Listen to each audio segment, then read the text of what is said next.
week's Ask Dr. Nikki comes from fake name Sammy. So Sammy asks, Dear Dr. Nikki, I've had some bad experiences with anal sex in the past. I'm now in a loving relationship with lots of trust and intimacy, and I feel like I want to explore this again. However, I'm really not sure about that sensation, and I want to be able to get used to it before I include my partner in the process. Is there anything that I can do to help?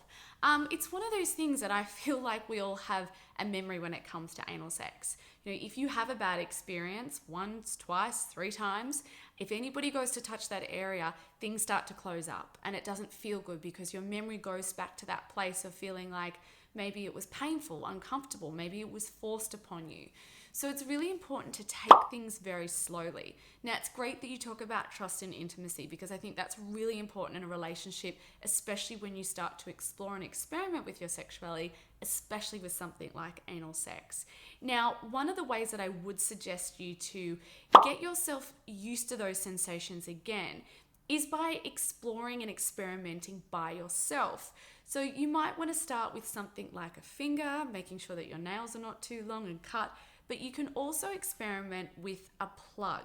Now, I do have these on my website, so I'm going to show you what they look like. So this is the Booty Plug by Rianne S. I like that they're all jeweled, but they start off with a smaller size and then you make your way up. So if it was the sensation that you're not so sure about, then something like this might be really useful just to insert during some masturbation play. Just explore and experiment and check in with yourself on how you feel.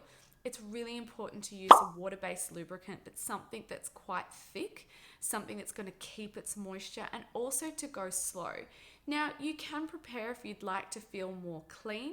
Some people like anal douching, but if you're just wanting to explore and experiment with a plug, maybe just making sure that you've had a shower and also that you've had a bowel movement so you're not too worried about what might happen. Now, there is a saying when it comes to anal sex that I'm going to borrow from someone else that I do love. You know, like in life, with anal sex, shit can happen. You know, this is actually something that stops a lot of people from engaging in any type of anal play. They worry about what might come out when they're having anal sex. Now, it's nothing to be worried about. It can happen. It's not necessarily common. But if you do go to the bathroom before you engage in any type of anal play, have a good shower and clean yourself out, then at most there might be a few little specks, but it's nothing to freak out about. Now, once you've explored and experimented, it's really important that you have this conversation with your partner as well. Talk to them about what happened the last time. Tell them why it wasn't a good experience. Make sure they're on board with taking things slow with you. If you are then going to transfer from having an explore and experiment on your own to something with your partner, they need to know how you're feeling. That line of communication is so important that so you're able to say to them, stop, go, I'm not feeling so good, I may need to take a break. The last thing you want is to feel like you've had your boundaries crossed again and that someone's pushed you into something that maybe you're not ready for.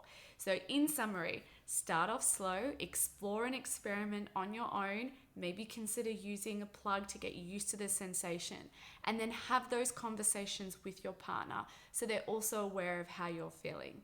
So I wish you all the best and hopefully this time it's a good experience for you. Now, if you have an Ask Dr. Nikki question that you would like me to answer, make sure you head over to my Facebook page and you can ask me anything. Bye.